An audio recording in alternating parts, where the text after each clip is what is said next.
नमस्कार मित्रांनो, भारत संस्कृती या चॅनलमध्ये आपलं सहर्ष स्वागत आहे. आज आहे 6 फेब्रुवारी आणि या दिवशी आहे औदुंबर पंचमी. औदुंबर पंचमी म्हणजेच साक्षात श्री गुरुदत्तांचं निवासस्थान असलेला औदुंबर वृक्षाचा महत्वाचा दिवस. याच वृक्षाखाली श्री गुरुदत्तांनी उपासना केली होती. तसेच अनेक सद्गुणांनी युक्त असलेला हा वृक्ष नेहमी फळ येणार आहे, कारण या झाडाला साक्षात विष्णूंनी सदैव या वृक्षाला फळ येतील असा आशीर्वाद दिला होता. या औदुंबराची नियमित पूजा केल्याने अनेक पाप नष्ट होतात. या झाडाला नियमित प्रदक्षिणा घातल्याने अपत्य प्राप्ती होते. औदुंबराच्या सेवेत वेळ दिल्यानंतर जन्मांतरीची पाप नष्ट होतात व इच्छित फल प्राप्त होतात.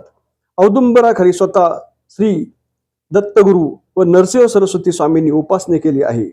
औदुंबराखाली एखाद्या ब्राह्मणाला जर जेव घातले तर अनेक ब्राह्मणांना जेवण घातल्याचं पुण्य मिळतं.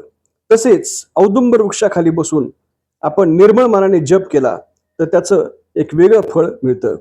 तसेच औदुंबराच्या झाडाखाली उपासना केल्यानंतर किंवा प्रदक्षिणा मारल्यानंतर पुण्य पदरी प्राप्त होतं. कुष्ठरोगासारखे रोग देखील नाहीसे होतात. असं हे औदुंबर वृक्षाचं महत्व आहे. औदुंबराखाली पाणी ठेवून त्या पाण्याने जर आपण आंघोळ केली तर भगीरथी नदीत स्नान केल्याचं सुद्धा पुण्य मिळतं. औदुंबर वृक्षाची सेवा केल्याने धन धान्य संपत्ती आरोग्य ऐश्वर्य प्राप्त होतं. तर मित्रांनो, आपणही जरूर औदुंबर वृक्षाची सेवा करा व श्री दत्त गुरूंची उपासना करा. तर आपल्याला ही माहिती कशी वाटली हे जरूर सांगा.